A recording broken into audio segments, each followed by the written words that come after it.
Meu nome é Priscila, sou da Comissão Pastoral da Terra, é uma entidade que foi criada na Amazônia em 75, em defesa da luta, né, dos seringueiros, dos indígenas, dos poceiros na Amazônia, e ligada à Igreja Católica, só que hoje é uma organização de apoio aos movimentos sociais, uma organização ecumênica que não tem a sua autonomia da Igreja, e busca, né, garantir os direitos, né, e a defesa dos territórios dos camponeses e camponesas, que não só são os indígenas, mas também os quilombolas, os assentados e acampados, todos que vivem na floresta, dos rios e nos mares.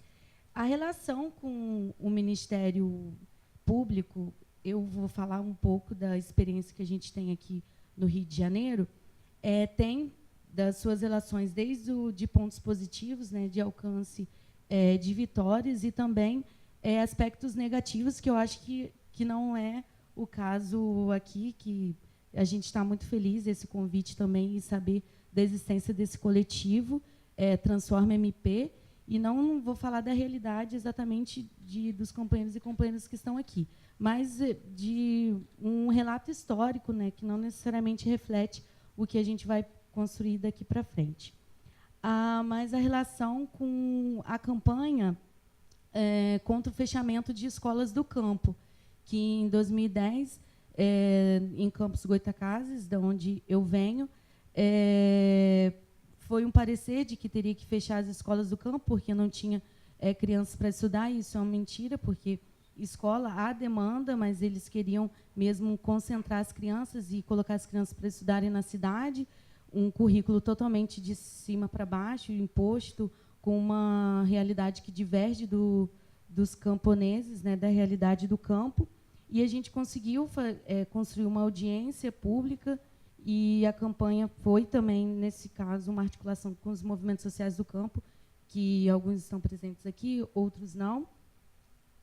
Mas o caso mais emblemático, que talvez a gente tenha que colocar, que é um aspecto que até hoje é um cenário de violação de direitos humanos, violação de direitos ambientais, de Estatuto do Idoso, da criança, que é a questão da construção do Complexo Portuário da Sul, que esse ano fazem 10 anos, e a gente até está construindo também uma pauta possível para a gente fazer uma mobilização ainda esse ano no território de São João da Barra, quinto distrito do Açu, e vocês também estão convidados para a gente articular talvez uma audiência dentro dessas atividades.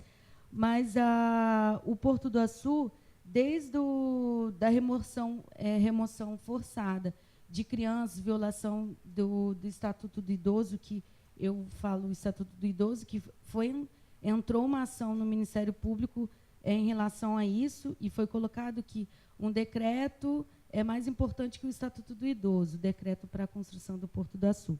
E é um caso emblemático de violação da própria lei, né? E hoje, na mídia, a gente descobriu não, a gente já meio que já sabia, mas agora a mídia, né, sensacionalista, descobriu que o Porto do Açu foi uma compensação, né, do Cabral para o EIC, e toda essa questão que saiu. Mas dentro da questão do Porto do Açu também, teve um avanço na construção da possível uma termoelétrica dentro desse complexo, e que foi barrado, que é um projeto já que nos países de primeiro mundo já não existe mais, e seria implementado aqui, violação ambiental, e não passou.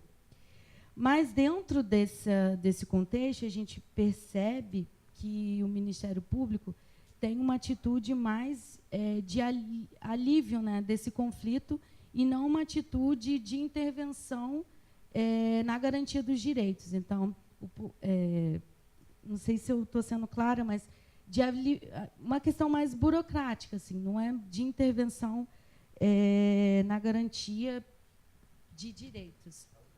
E isso a gente pode dialogar mais, e, se eu puder, eu posso explicar mais sobre isso.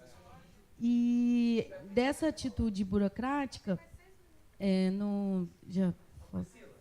Pode falar o que você tem que falar com todas as palavras. O que você pensa do Ministério Público é o que a gente está pensando. Nós queremos os aspectos Pode falar, inclusive, mal. Resumindo, pode malhar mesmo, baixa. Não se preocupa com quem fala. Fala. Sem diplomacia, pra gente ouvir mesmo. Desce o Mário. Fala aí, é reacionário, conservador, tá fazendo merda. Que o... Sim, mas...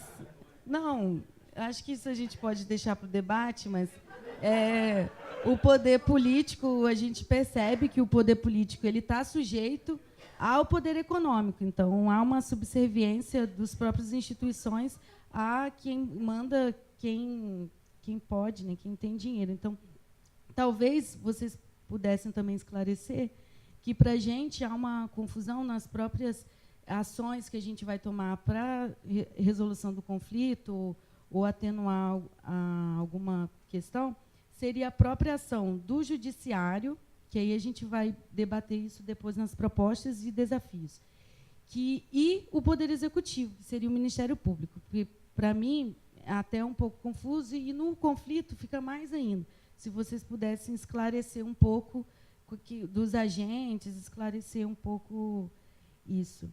E hoje o Porto da Sul está na questão do capital estrangeiro, da logística, e não é mais o Wake, não é LLX, mas está andando o projeto e não terminou as violações de direitos, né? Porque ainda está em processo de salinização, há muitos camponeses e agricultores em situação de depressão, que não conseguem mais plantar por causa da salinização. Porto do Açu. Isso, Complexo Portuário do Açu, em São João da Barra, norte do estado.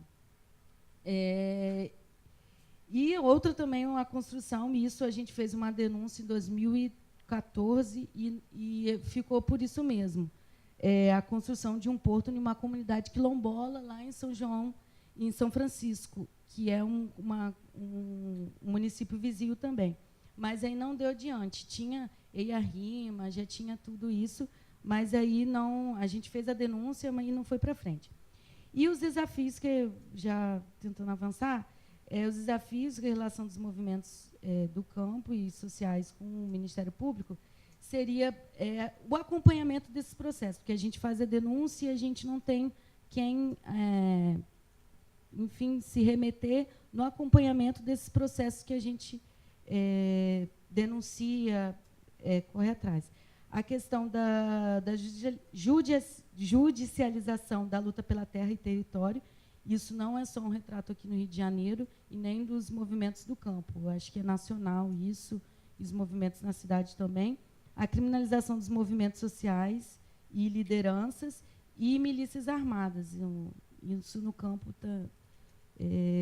está chegando com tudo.